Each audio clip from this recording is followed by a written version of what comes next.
We now turn to a session on health systems resilience assessments of India and the United Arab Emirates. This health systems resilience pilot study was designed to enable health systems to withstand emerging health threats and to thrive in the face of adversity.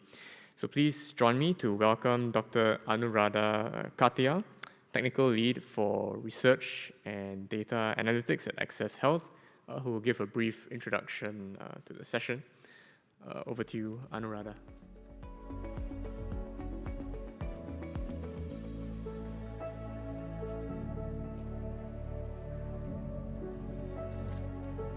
Good morning, everybody, and a warm welcome to all the online guests whom we couldn't welcome in person.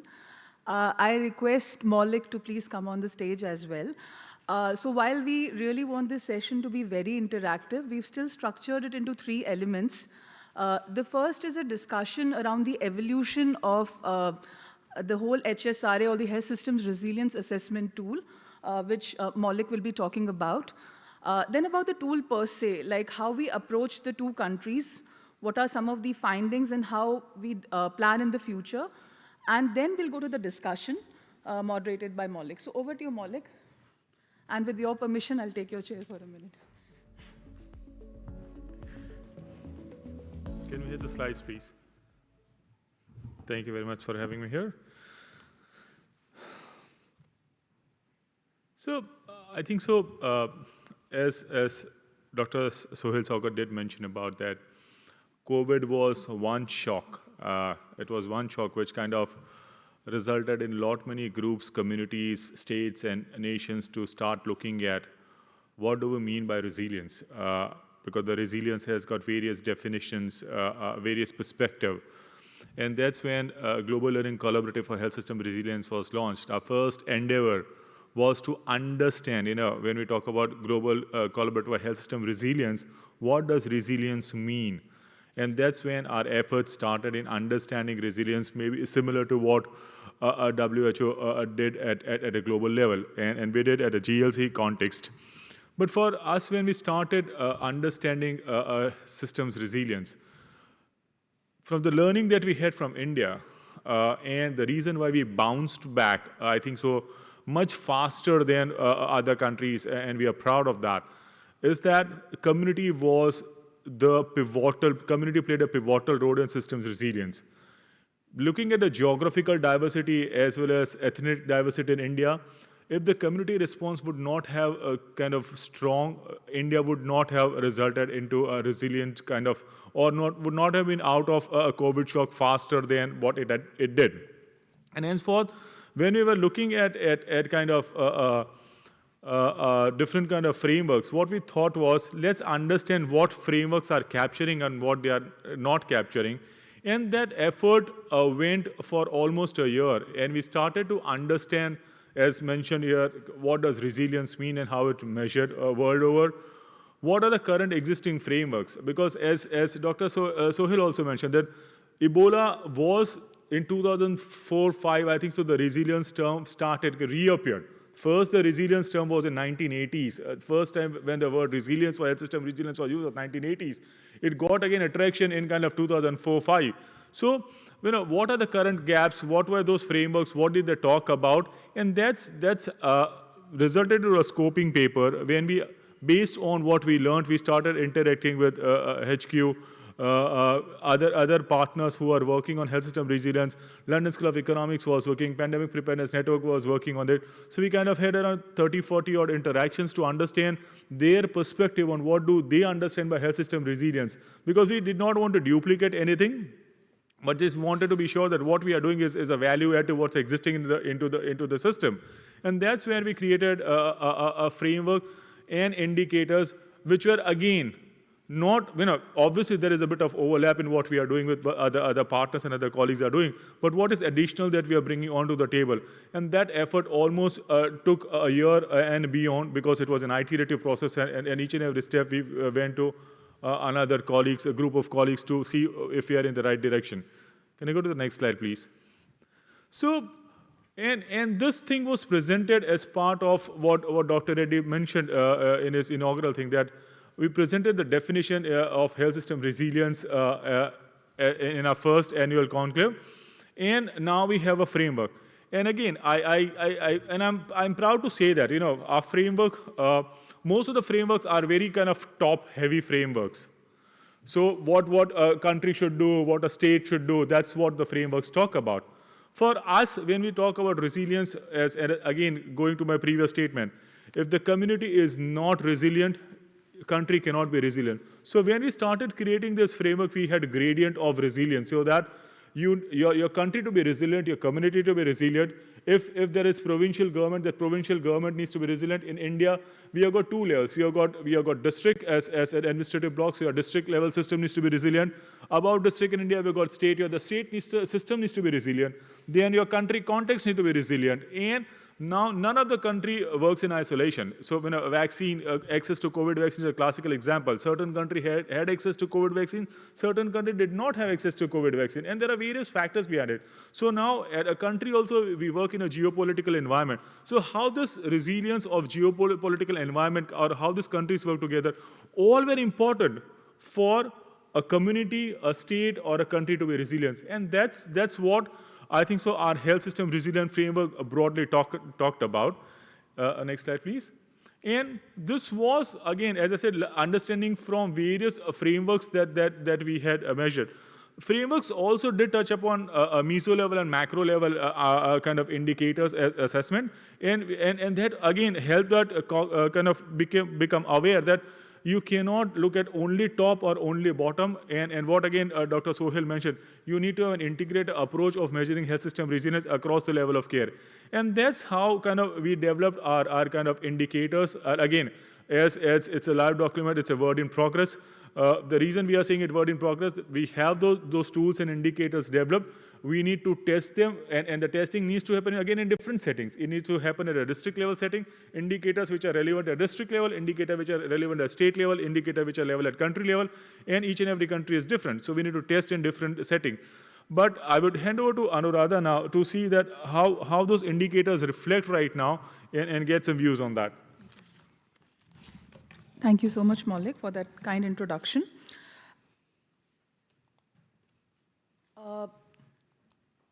As Dr. Reddy mentioned in his inaugural note, there are multiple rivers and riverlets which are leading to the sea of resilience.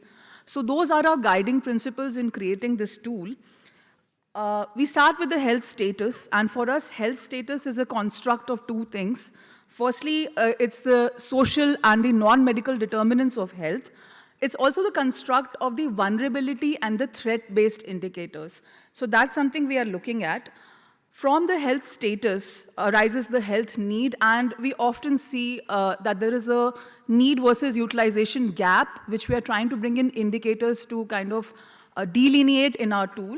That's what we're working on. Very rightly mentioned by Dr. Sohail on the service delivery gaps which emerge in case of surge, and that's also something we are looking at.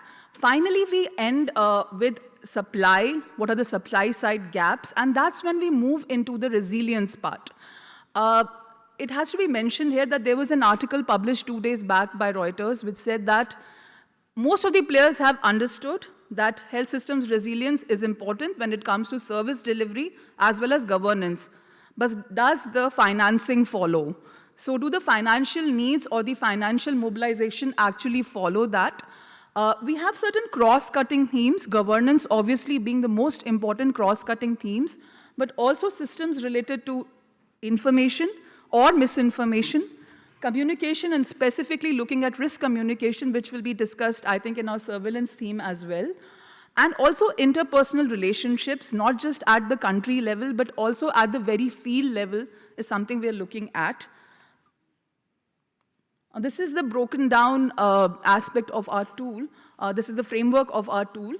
As I said, there are two constructs of the health status. Firstly, the social, economic, environmental, and the commercial determinants. So we have expanded the whole social determinants into these 4 areas.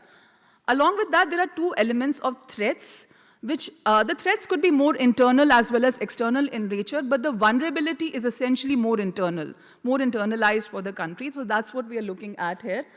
And the other elements which we discussed. Another important area is the community resilience. The community is obviously at the center of our tool, and we are looking at health literacy. The role of CSOs, which one of our colleagues, Jian Lee and Dr. Rahman, would kind of discuss around, and that's why we've had a very diverse panel. So that's what we're looking at, the community engagement. And finally, we have been working, as Maulik rightly mentioned, on contextualizing this tool, how this tool can be adapted at various levels. So our tool, if I may say, would be geography agnostic. It would be irrespective of the level of governance. That's the first thing. The second is it would be shock agnostic. So it's, the measurement would happen irrespective of the presence of the shock and irrespective of the nature of the shock. It could be a geopolitical shock, it could be economic crisis, it could be war, or a pandemic. So that's what we're looking at. And finally, it has to be country agnostic. Country agnostic, but at the same time, it has to be very contextual in nature. This is the overview of the tool. As I've already mentioned, there are the indicator domains specifically to the health systems. Along with that, there are elements of vulnerability and threat. But also at the end, there's an overarching theme of the security systems, the surveillance systems, which are very important, both during crisis as well as during disaster. And finally, there are elements specifically to resilience, which will be embedded within the health systems assessment as well. It has to be said that the health systems resilience assessment is never mutually exclusive of the health systems assessment. So that's what we are looking at here. And finally, there are indicators which are outcome-based. Have we achieved universal health coverage? Have we achieved our SDG goals? Are we mitigating a catastrophic health expenditure? So that is where we end this discussion. The health systems and the social determinants are obviously replete with data sets. These are some of the data sets we have been looking at, and sir, Dr. Sohail, we will be looking at the data sets which you have also mentioned. But that having said, we find a lag in the periodicity of these data sets. I'll give you two very specific examples here. India has been working towards clean cooking fuel. I come from India, and obviously we have made significant strides into that. There's good access to clean cooking fuel, but when we looked at the data, the access to cooking fuel seemed to be very low. So it has to be said that data has to be collected along with the policy changes, and that's what we are advocating for here. And in terms of UAE, UAE has a very strong surveillance system now. They have a system called Sphere. What we found was that in the publicly existing domain, there were not many indicators on the surveillance systems. So that's how we've been thinking about the tool. We'll obviously be drilling down to the level of the community, and for that, we have our country and our state chapters. We've already launched a state chapter in India who would be looking at health systems resilience at a provincial level. So that's another pilot which is going to be starting in a few days.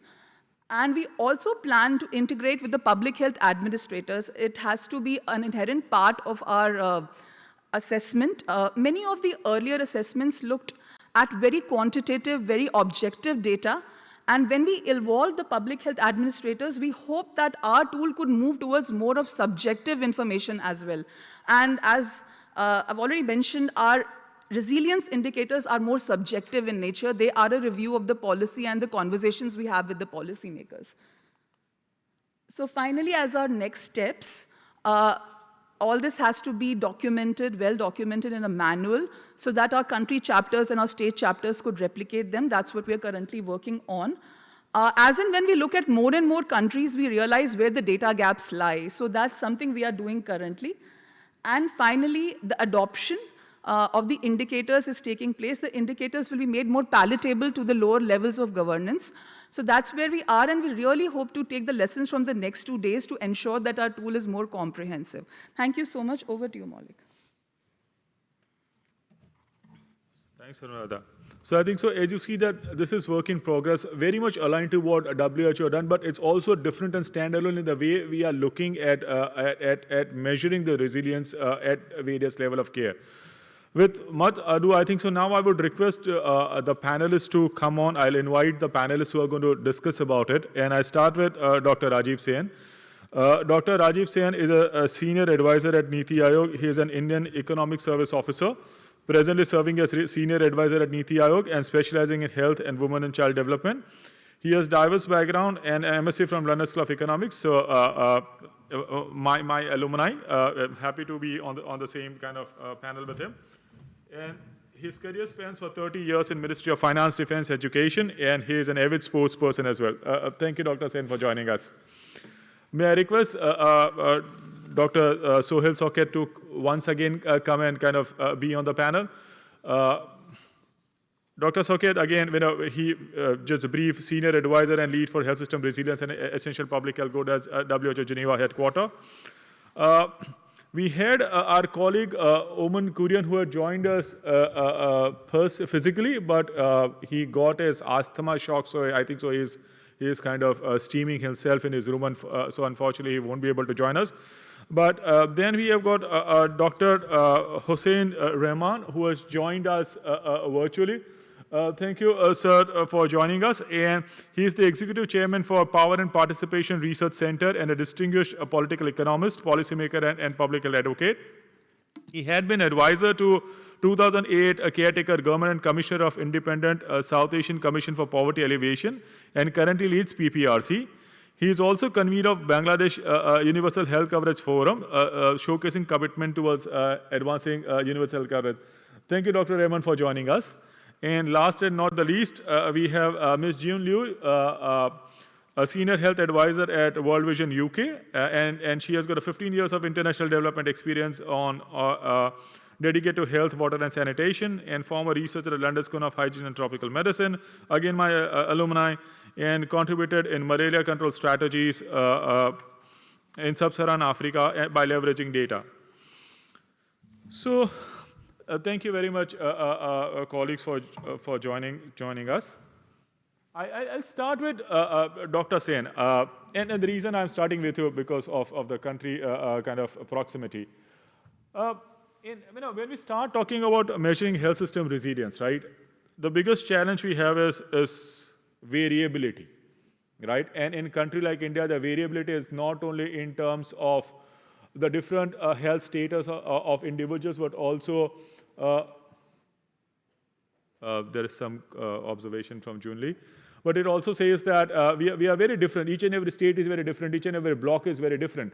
So at Niti Aayog, so Niti Aayog is the premier institute which helps government of India in kind of designing a futuristic health system.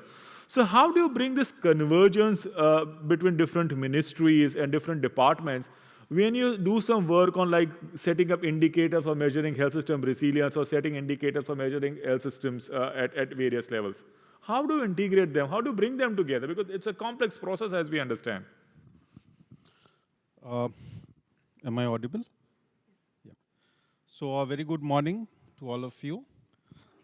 Now coming to the question of how we integrate, before that I just give you a brief introduction to the architecture that we have. As you know, we are a federal country, so we have the center and the states. And as far as health is concerned, as per the constitution, it's a state subject. But health systems is not a state subject, it's a national subject. So what happens is we have this concept of what we call the centrally sponsored schemes. Now, in the health sector, most of the activities, the plans, the programs, the policy are implemented through these schemes. And these schemes have what we call in Hindi in India, bhagidari, means a participation from the center and the states. So if you see typically, as far as the finances are concerned, 70% of the monies for these schemes would come from the states, 30% from the center. So 70-30 ratio. So what happens is, in this process, the states are also involved in the decision making. Now, it has its positives and negatives. As you know, India being a diverse country, there are so many states, there are political, affiliations and all that. But in spite of that, this structure helps. So when at Niti is a organization which we are not directly into implementation. We coordinate with the states and the central government and see what best could be done. So from the health perspective, what happens is we have the information from the states also. We coordinate with the ministry, and the ministry in turn has access to all these states. We also have. And then we know what are the special issues with each states. So that helps us to understand, for instance, a state like Tamil Nadu, which is much more developed in terms of the practices and the processes than a state in the eastern India or maybe in the northern. So what we do is we try to use these best practices. For instance, something which is being done in Tamil Nadu, we try and show it to the other states. And if they feel it's good enough for them, they adopt it. So that's one way. Now coming down to the third tier, the districts and the blocks, lower down. There, Niti Aayog is actually implementing a scheme called the Aspirational Districts Program. So around 112 districts were identified, and within those districts there were some indicators, especially health, education, and a special focus was given to saturate the schemes that exist all across the countries in these districts. And this is now the Aspirational Districts Program is now 5 years old, and the results are very, very encouraging. So that has, sort of helped us to launch the Aspirational Blocks Program, which is even a smaller unit. So first we had the districts, now we have aspirational blocks. So there are 500 blocks. Now what we are trying to do here also is to saturate these blocks. These are supposed to be those blocks, which are not, as Dr. Sohail said, we have to reach to the last mile. So these are the blocks where we need development, where we need this saturation to be done at the earliest. So that's how, Niti helps across states, across all tiers of government and governance to see that, whatever are the available best practices and the learnings that filters in everywhere. So that's one aspect, how we.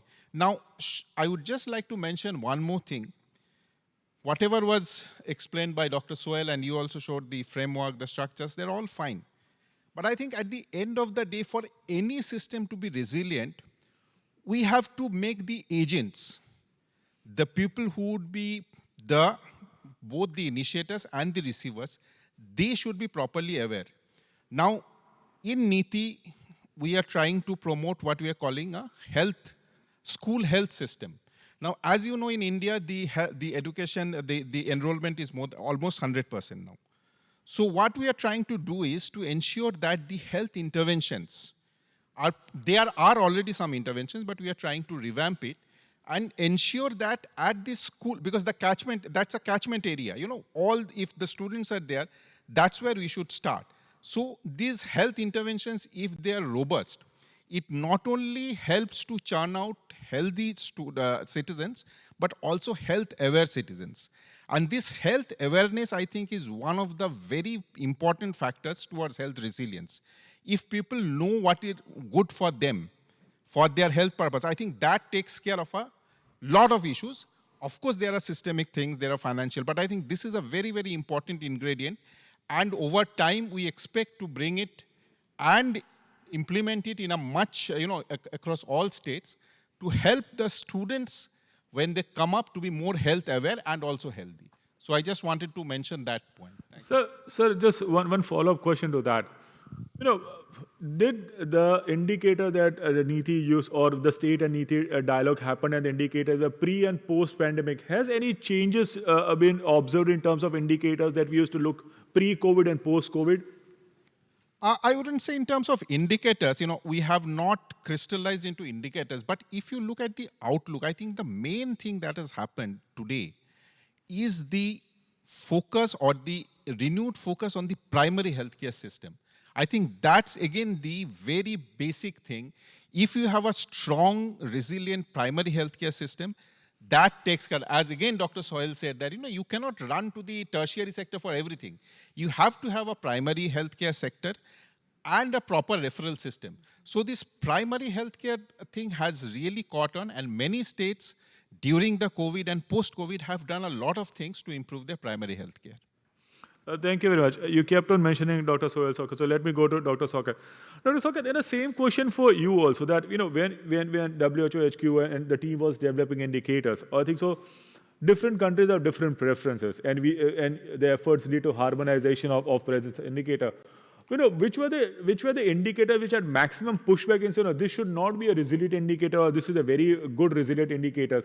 Any feedback on that which indicators were kind of talked the most positively and not positively?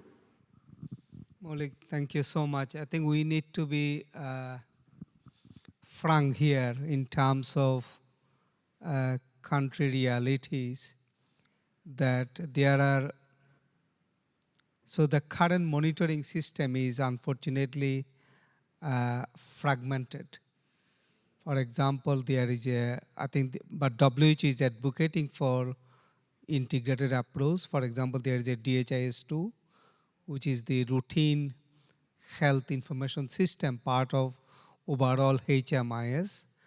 And then there is a IDSR, which is basically more towards looking at the epidemiological capacity and response. So at the country level. But then if you look at the global level, I think under international health regulation, we have got two tools. One is the state annual party reporting, we call it HSRA.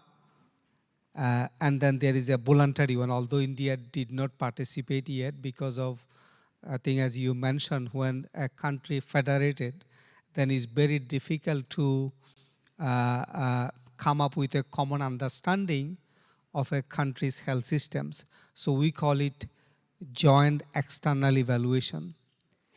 So these two are on the security side. But then if you look at from the universal health coverage side, so we have basically two meta indicators. One is the financial protection. Second is the service coverage.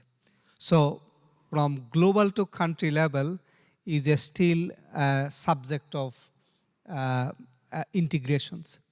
We do not have a system, so I congratulate your work, and the work we are doing is a single monitoring system that is going to look at countries' health systems performance on security front as well as universal health coverage with a due consideration for the people who are marginalized, who are displaced, because they are not captured here. And then if you think from a countries in conflict, they also have a separate system to monitor the service availability. So your questions about the contextualization and challenge aspects, so that the package that we developed, I think, is like a guidance for countries. First is to look at the current monitoring process as well as the indicators that they have in their national setup. And then based on what we developed, again in consulting with you, is to look at how some of these more resilience-focused indicator can be incorporated or adapted. Like, for example, if facilities do not have service continuity planning,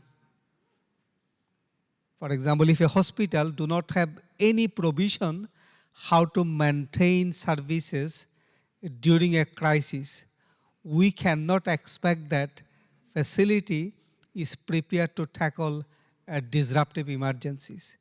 So that type of indicators, unfortunately, not yet widely adopted by countries. In some European countries like United Kingdom, etc., they have some of this indicator, but because of the policy directions, they have got a regulation called Civil Contingencies Act. So they have to have a provision for service continuity planning. They have to have a provision for simulation exercise, but that is not the case in most of the countries. So answering to your question in short is that we came up with this compendium and is countries to cross-check where they are now in terms of monitoring their health systems performance and how they can adopt more integrated approach in their health systems assessment, so that one assessment package can serve the purpose of health security, universal health coverage with a due consideration of primary care. For example, we as a WHO also came up with a complete package of indicators on primary care I think that was released 2 years ago. I believe that also part of the exercise. But I think it's still a country guide process, how they can bring this together, and with support of WHO and you all, I think that should be the direction that we need to take. Yeah. Thank you.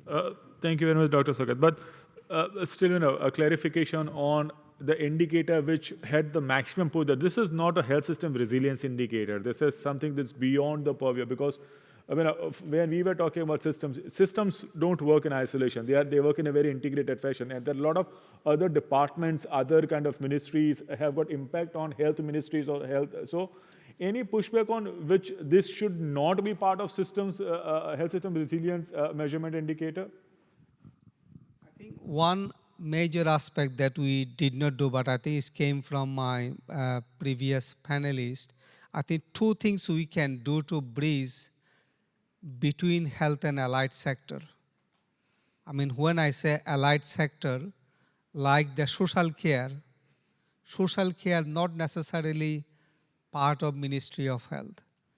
The planning is not necessarily part of Ministry of Health. For example, developmental planning, not to build house, for example, in floodplain, not to build healthcare facilities in a low-lying areas, and also to have a better reporting system for people who are, for example, living in a vulnerable climate affected areas, as well as people who are living in old home or people who has comorbidity and elderly. So two things are important here.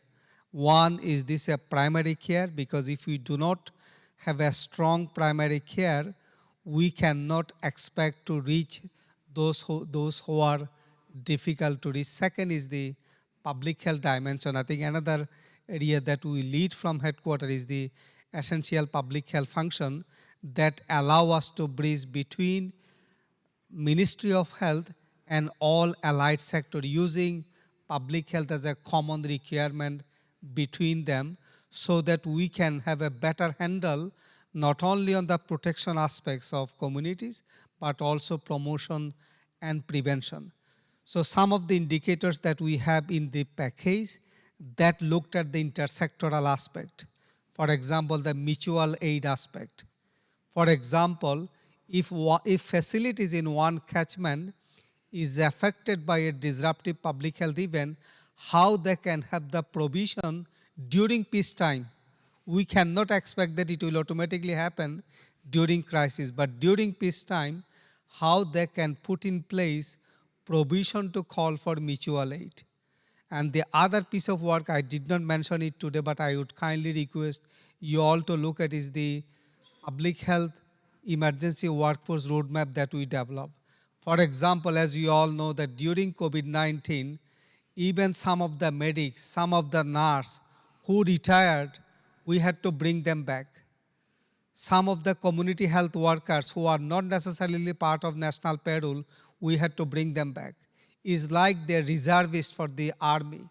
So one of the main principles that we put in this public health roadmap is to come up with 3 interrelated pool of health workforce. One, the core public health workforce, like epidemiologists, lab scientists. The second one is the medics, nurses, who are not necessarily perceived as a public health workforce, but they are also part of the public health. For example, if a nurse can see somebody with high temperature, we would like that nurse can also think from a public health point of view. So they are also second group of public health workers. Third group, like I think Dr. Reddy, I think he mentioned about the One Health approach. So veterinary sector, the social care provider, so they should also be counted in the public health, so that you will have a better denominator for public health workforce. And if you can socialize with that denominator during the peacetime, so when a crisis happens, you can bring them part of your pool of the resource. Yeah. So I believe I answered into your question, but in a this is the state of the play globally. Yeah, thank you. So let me go to Ms. Lee, I think so. June Lee, are you there?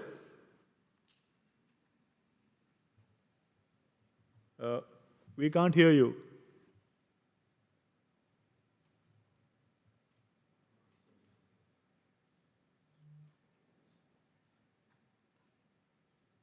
We can't hear you.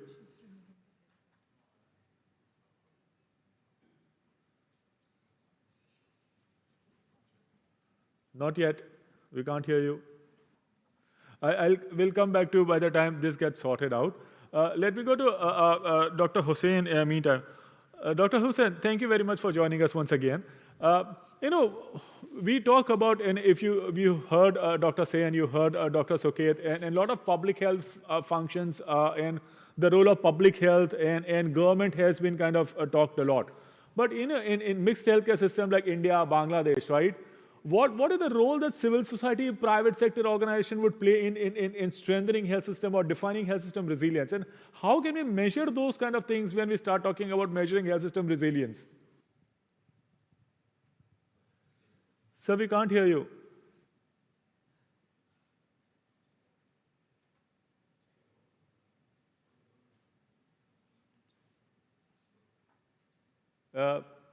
We can't hear. So I think it's something because they can internally hear. Sir, hold for a second, please.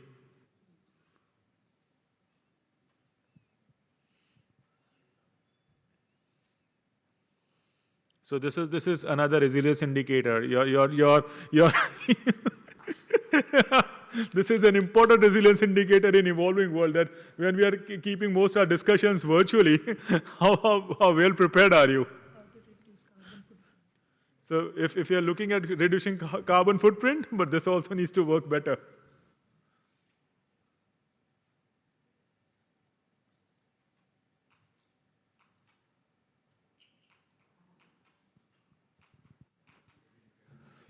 Yeah. In the meantime, you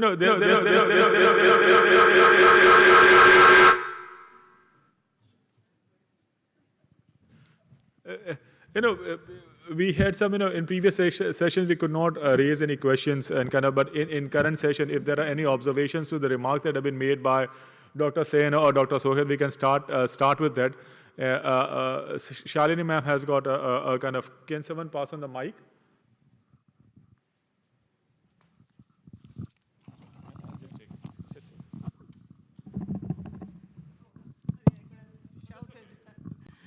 Yeah. So thank you very much. I'm Shalini Bharat, formerly with the Tata Institute of Social Sciences, and I'm very glad to be here. The discussion is very interesting on data and indicators.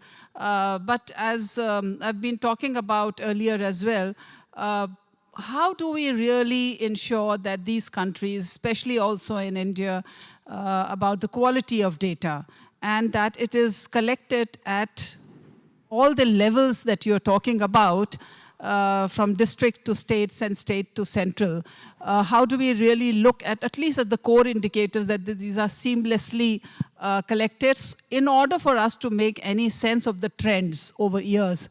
The second question, related one, is that how do we also ensure that public health is not again in silo? We talk about integrated public health and integrated systems, but I don't think we collect data across all variables which are of interest if we are to look at social determinants.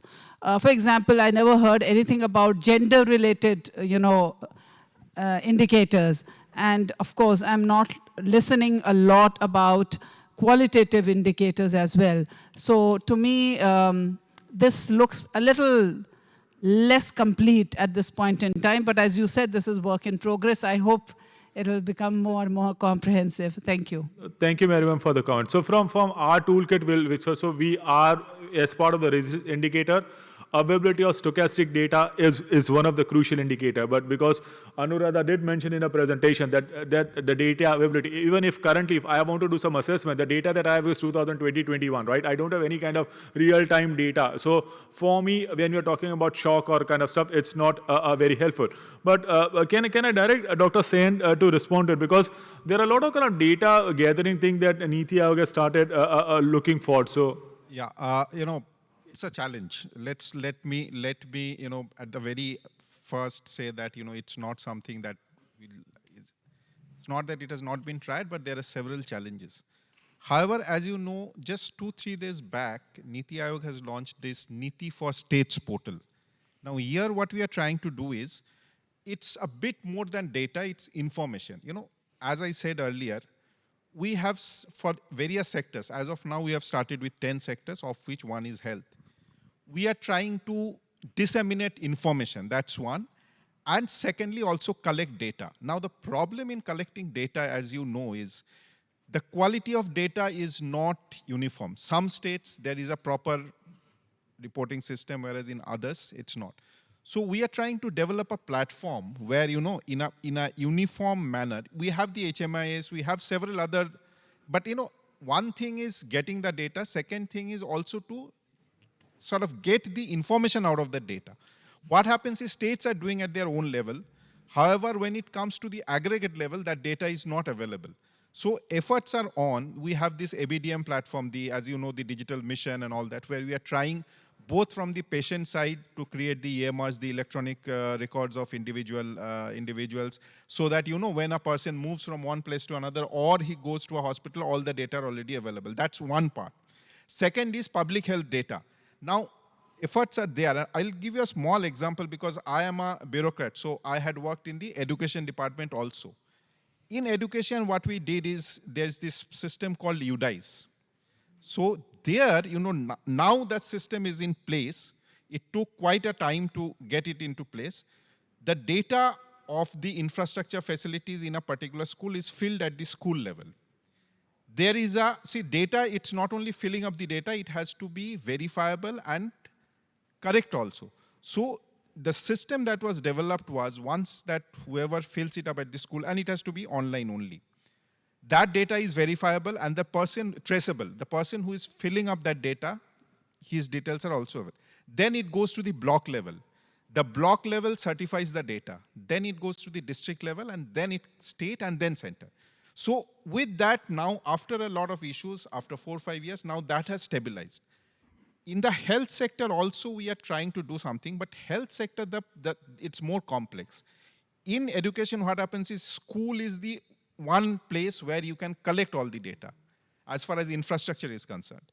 Whereas in health, it's not. You know, you have the NCDs, you have this, you have several sources of data which are being collected.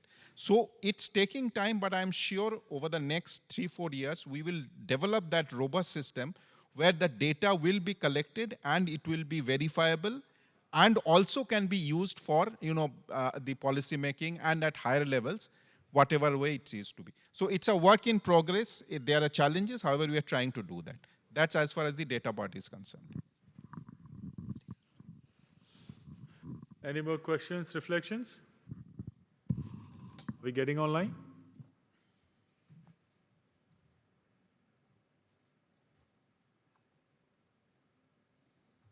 So when we also, thank Hello. you. Yeah, we can hear you. We can hear you. Professor Rahman, can you hear us? Hello? Yes, yes, Miss. We can hear you. Can you hear us?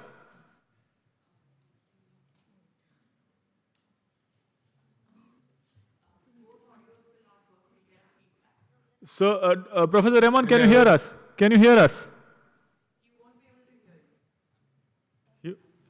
He won't be able to hear us. So, okay. So, Professor Rahman, we can hear you. Can you go ahead? Or someone just, yeah. Can you hear us? No, we can't. Please, so I'll pose the question and pause for your response because I think the two-way communication is not working right now. So the question remains that the role of a civil society organization, private sector in health system resilience, and how do we measure them? To you. Thank you. Thank you. Thank you. Thank you. Good morning and apologies for not being in person. Congratulations to Access Health International for this health system resilience assessment tool. On the specific question that you have posed, I want to, at a system level, one issue that I want to highlight, you've talked of fragmented health sector governance. In the Bangladesh context, I want to add an extra layer there. There is also jurisdictional ambiguities. The public the local government, which has a jurisdiction over all local governments, they are also seen to have a role in the health agenda, and there is the health ministry itself. But there is jurisdictional ambiguity, and therefore it's not just fragmented, it's a commonality of understanding on the role divisions is also a challenge that I think one needs to take on board. And that's where perhaps one of the community level, initiative that we want to work, or we're trying to work on, is to try and motivate, for example, particularly local governments, how they also are a critical player in the health sector. Health understood in this larger sense, not just, has a healthcare narrowly understood. So I think this systemic aspect is an important issue. It's also, I think, another word that I want to, really feel we need to stress. In terms of this system resilience, awareness, technical skill building all are critical. But at the end of the day, motivation is also an extra word that one has to really put in here. Because you can have people occupying positions who can play an important role. Are they motivated enough to do their expected role?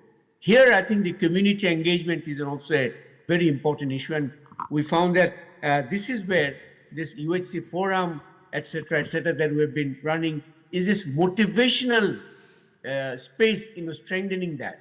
And I think it's also important to realize that in countries like India and Bangladesh, the private sector is a very important part of the entire health universe. The engagement of the private sector also is a very important. Just 2 days ago, we had a dialogue with the Owners Association of Hospitals and Diagnostic Center. And I think they are not really, in a way, brought onto those discussions of how they are also an important player to build health system resilience. Finally, the two other points that I want to mention, particularly during the COVID outbreak, was the critical role of community level workers to take the messages to the grassroots. I think you have the community workers. I also chair BRAC, which is a very large NGO. And BRAC's critical contribution during that period was this mobilization of hundreds and thousands of community workers who actually took the appropriate messages, motivated the people to wear masks and go for the vaccination, etc. That particular contribution, I think, was absolutely critical. And here I would end by stressing that, someone asked about data also. I think health literacy, we need to understand it in a much larger way. One can even build appropriate indicators and data around that. Health literacy is not just about, how to deal with the pandemic, but also healthy lifestyle, preventive agenda, etc.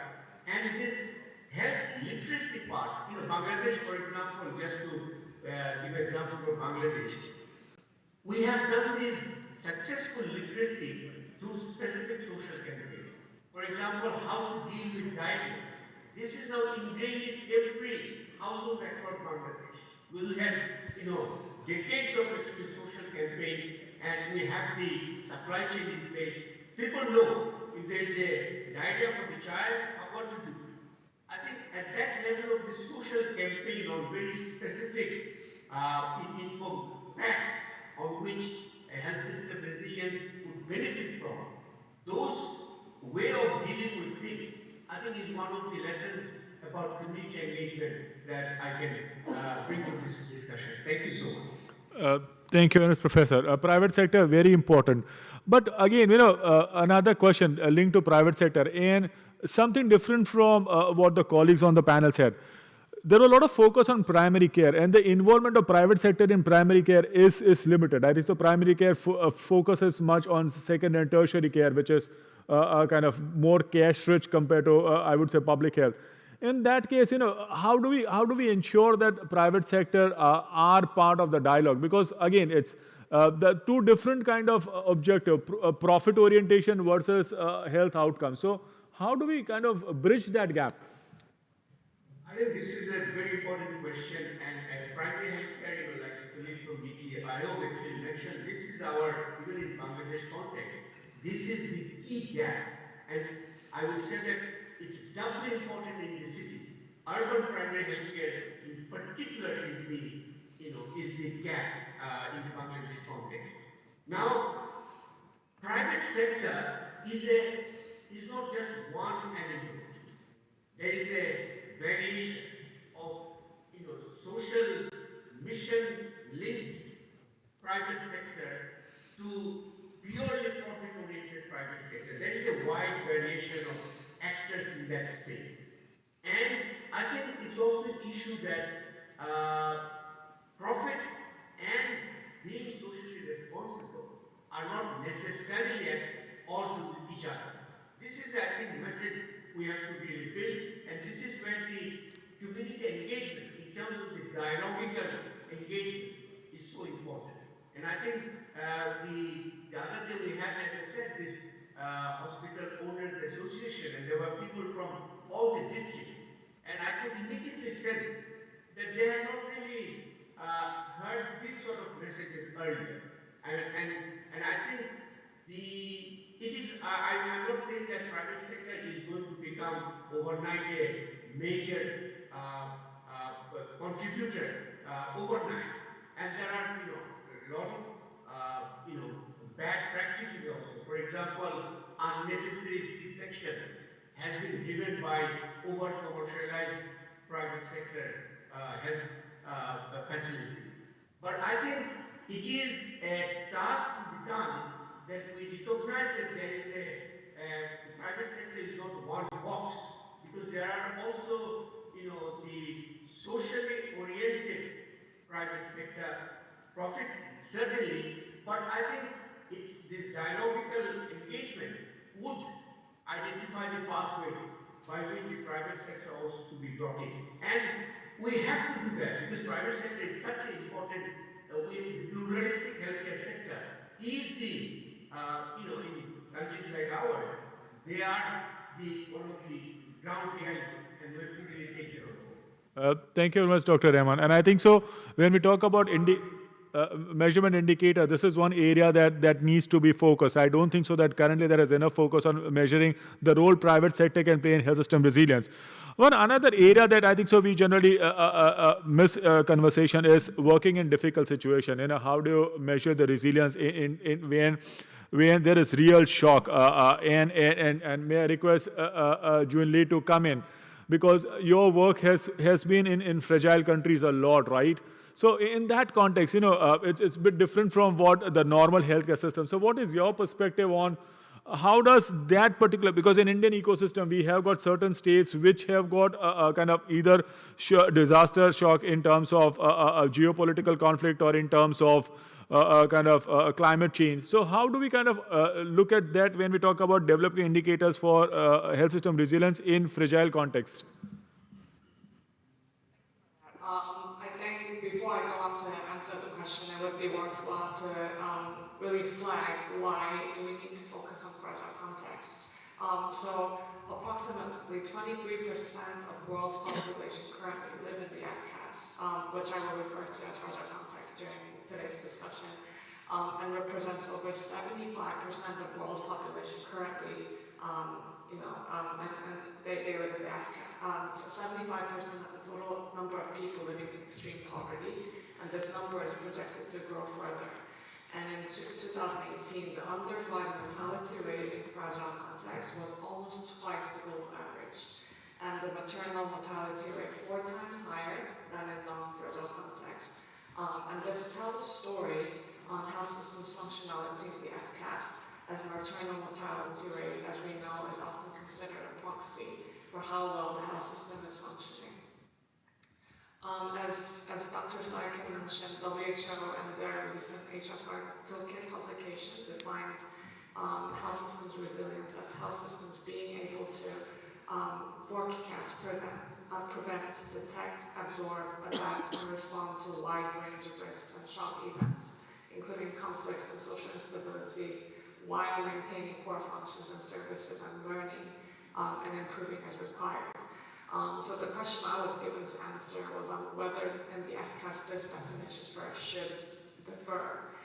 It is true that due to potential more range of risks, bigger needs in the population, as well as often less functional governing body with less resources and with less availability of trained workforce, the health system in the FCAS is less able to ensure essential services provision, let alone being prepared to address any new risks. However, because of this very reason, I would argue that the same definition should apply.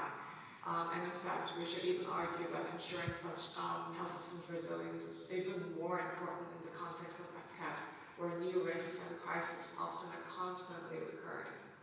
I would, however, like to introduce some considerations, especially relevant to the FCAS. So first, making contingency funds available and quickly accessible. I'm sorry, it's 3 a.m. here, so my brain's a bit malfunctioning, but please bear with me. And to address emergencies and to minimizing disruptions to health services is crucial. This is especially important in the FCAS as we often depend heavily on external resources, such as government donors, NGOs, and IGOs, and hence a huge challenge in resourcing at the right time, as it inevitably takes time for funds to be released according to set procedures. Contingency funding set aside at project level, which we call crisis modifiers, as well as national and sub-national government or equivalent structures such as coordinating body of multiple stakeholders, setting aside funding from their funding pool would really help expedite the resources to be released on time. Secondly, adaptable and flexible shift of human and financial resources allocation to provide emergency-specific as well as essential health services is key. This would require teasing out what essential health services means in the specific context, as well as relevant stakeholders trained on how this process would look like. Thirdly, ensuring a form of governance in healthcare at national, regional, district, and communities level by having a clear coordination mechanism among state and non-state actors is important. This is also especially crucial in the FCAS, as often there won't be a functioning state or formal governing body. Even if there is, effective coordination between active stakeholders and donors is crucial to not risk duplication and fragmentation. Next, because getting reliable data is one of the biggest challenges in the FCAS, a simple health information and event-based surveillance system in place with health workers trained on quality usage would add a huge value to enable evidence-based decision-making to channel already limited resources to best use.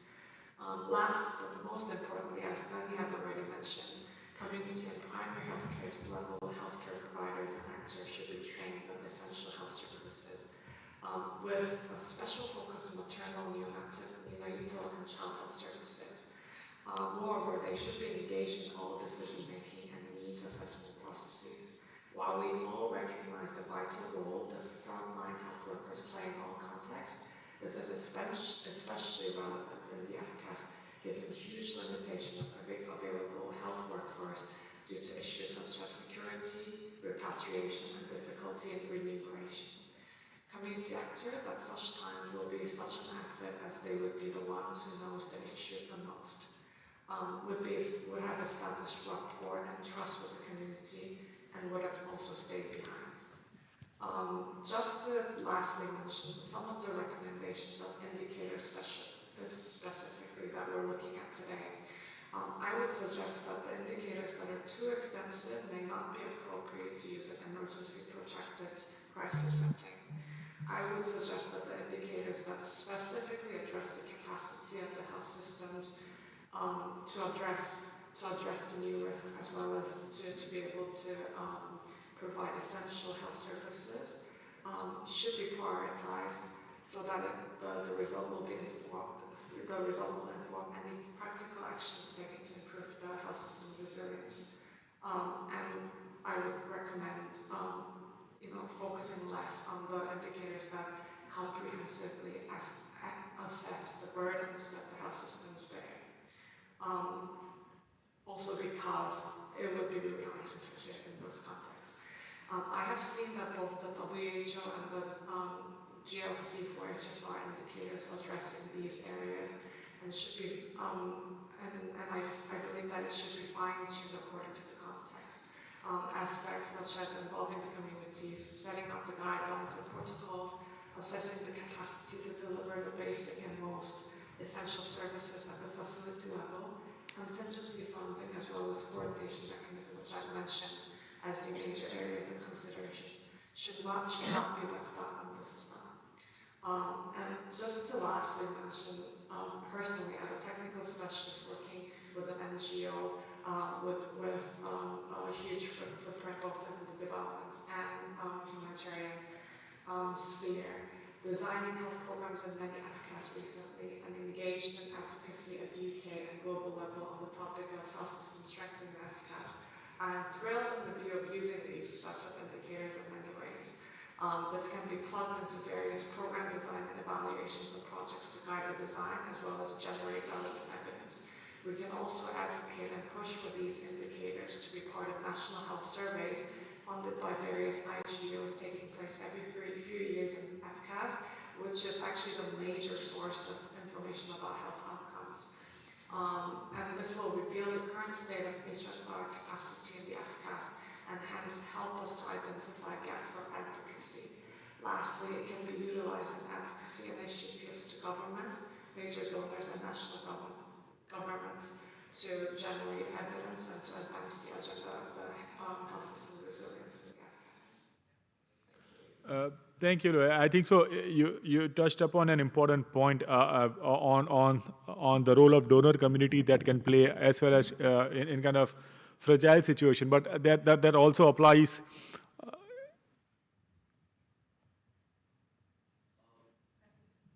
Yeah. Okay. So I think so.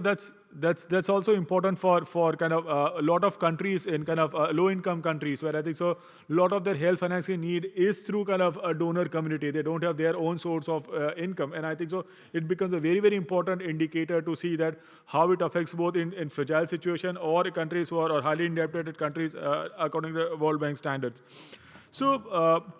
Thank you very much, Liu. I think so. We are almost on the verge of running short of time. I still would like to have a closing remark from Dr. Sen, Dr. Sohail, Dr. Rahman.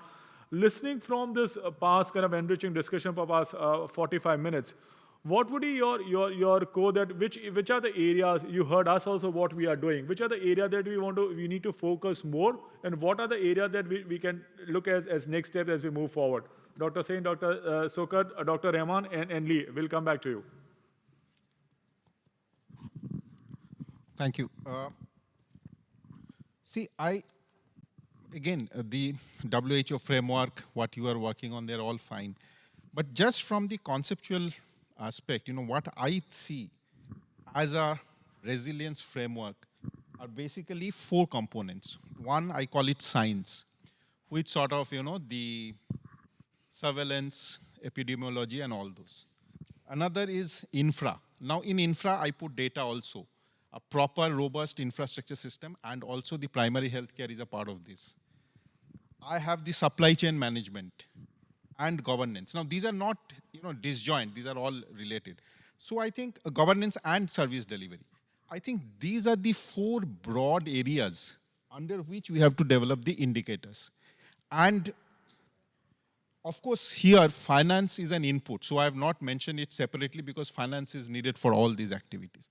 So I think if we can keep these 4 broad, what should I call, the pillars, and under these pillars, we have the indicators. Most of it is there. I am just sort of reframing it in a slightly different way. I think then maybe what we get is what we call a structure, and then we have to test is what we call in the mathematical parlance, the stress test. So these, whether, in a shock situation, and now there's a lot of data because of COVID, how are these parameters in a particular situation, in a particular country, how these are working? I think that should give us a sort of a wholesome structure to measure resilience through an index. That's my understanding. Thank you very much, sir. Dr. Sohail? Thanks a lot, Dr. Maulik and colleagues. So just 3 points. One, so the indicators package that we released, I think, last week, I think that followed, I think, what Dr. Shan is asking. We followed the 6 building blocks of health system from governance up to service delivery, as well as a specific focus on knowledge harvesting and monitoring. So, but at the same time, there was an emphasis not to look at these building blocks or health systems component on their own, but to look at in an integrated way. So I would request you all to kindly look at what we as a WHO came up. I think the second most important part is that there are so many good assessment tools are already available, but the issue that we have started, I think Dr. Reddy also emphasized, I think in his scene setting, is that we need to have an intentional efforts for a change. I think it also came from Dr. Rahman, is this motivation. So that motivation should be the true motivation for change in every country, and everyone has a responsibility.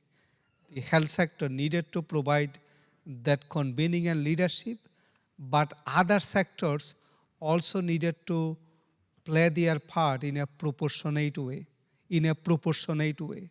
I think as we have seen during COVID-19, if health is collapsed, everything can collapse. So everybody needed to contribute proportionately. And then I think you mentioned about the private sectors one. So in Bangladesh, in India, and in many African countries now, private sector are constituting more than 50% of the secondary and tertiary care. But the issue that is important is that how can we bring them into mainstream regulations and policy setup? Otherwise, as I started before, I talked about inequality aspect in access to health services. But there is also a major issue in the private sector provided facilities.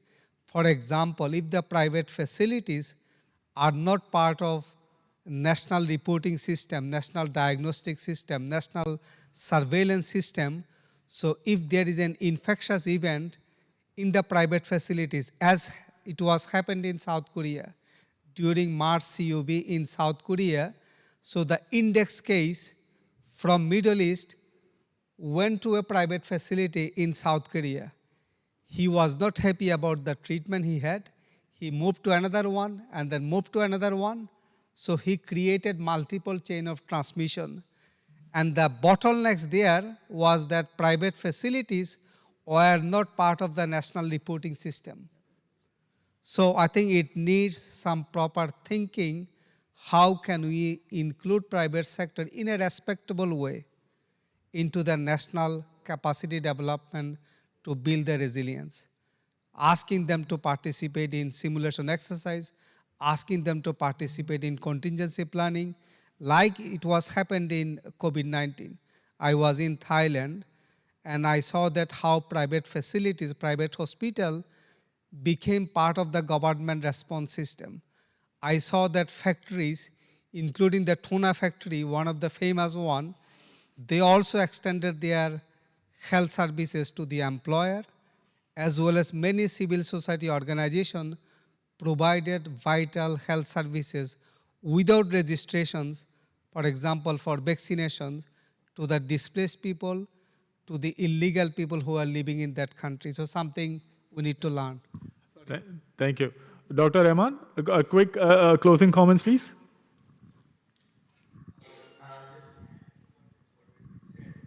I would emphasize with the issue of data, the issue of real-time data. I think this is so important. And let's not let's not wait for the finest data. Let's really work with workable data, but make sure that it's real time, because otherwise, it doesn't really serve the purpose.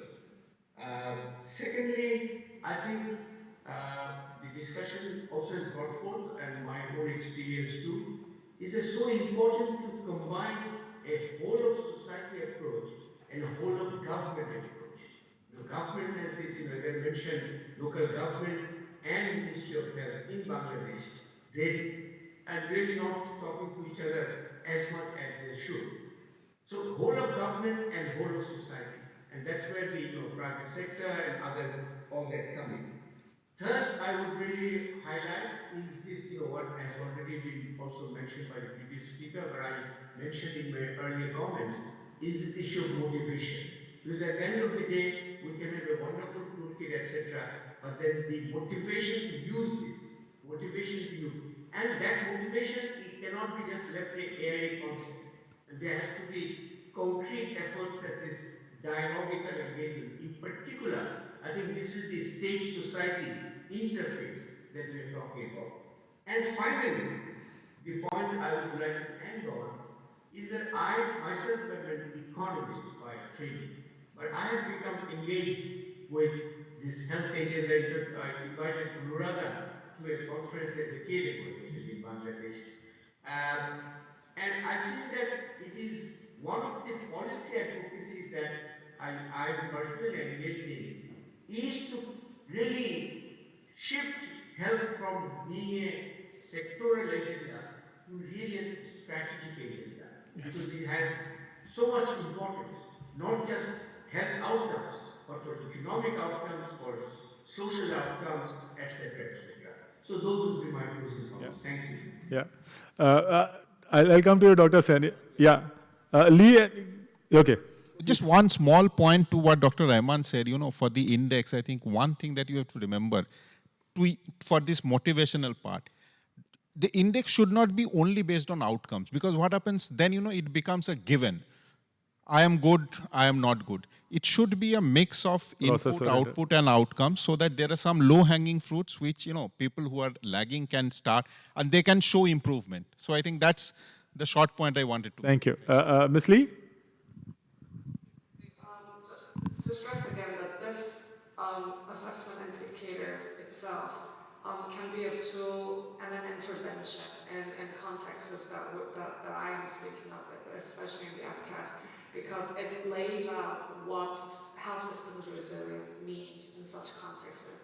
And I really like also the WHO's recent list of indicators, just because it highlights the capacity building that the health system needs to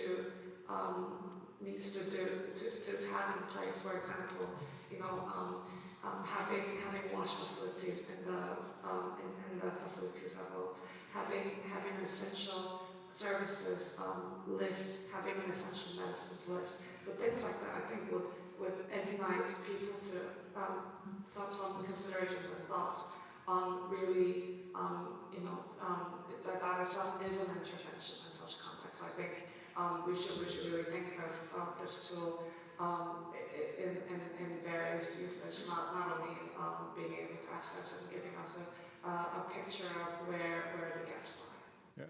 Yeah. Thank you, Lee. Any burning question? We are already 10 minutes above. Yeah, there is one. Can someone pass on the mic, please? It's Sandhya. We'll take one question and then we'll kind of break for tea. We are running late, but if there are questions, please catch up with the panelists during tea and lunch session, or pass it on to. We'll get the question across and a response as well. Sandhya. Thanks, Maulik. Actually, I don't have a question. I have a few comments, so if you'll allow me. Please go on. Very quickly, I'll share my thoughts. So I'm Sandhya. I'm a senior fellow at a policy think tank in Delhi. So we've talked about the private sector, and that is very important. But I think in a lot of countries, it needs to be recognized the private sector is not a monolithic entity. It's very heterogeneous, and regulating the private sector becomes very difficult. And I think everybody in this room knows that one way to effectively engage them is through insurance, through some form of strategic purchasing, whereas that has happened to a considerable extent for secondary and tertiary care, and I speak for India now. I think that's something that needs to be looked at for primary care as well, and I'm looking at Rajiv ji in particular as I say this. You know, contracting the private sector, engaging in strategic purchasing. Many countries have done that, and that is how they have effectively engaged the private sector. That's one. Very quickly, a second point on community participation. Again, community is a very heterogeneous, stratified entity, and power plays come into being. So, you know, in terms of awareness creation, yes, but if we are talking of community playing a role, for example, in monitoring, I think that needs a little bit of deeper thought. One issue that didn't come up in this session is the whole issue of HRH, the health workforce. And when we're talking of resilience, that is really very, very important. And many countries seem to be struggling on that front. Total shortage and you know, distributional inequities. Finally, the overarching issue, I mean, frameworks are very important, so by no means am I saying this is not important, but political commitment, you know, unless there is political commitment, we can come up with tools and frameworks, and maybe nothing may happen with that. So at some point, not for this session, I think it will be important to discuss how to bring about political commitment for systems resilience. Thank you, Sandhya. Very valid points. And I think so, Dr. Sen being here, I think so it's very mindful political commitment. We have got a torchbearer for that. But having said that, gentlemen, ladies, it was a pleasure to moderate this session. Learned a lot. As Dr. Reddy said, it was learning for us. We learned a lot. We'll keep on working on this under your guidance. So we come back, you know, once we have got some final product, we'll come back with your input before we close and before we hit to the ground. And once again, thank you very much, and it was a pleasure.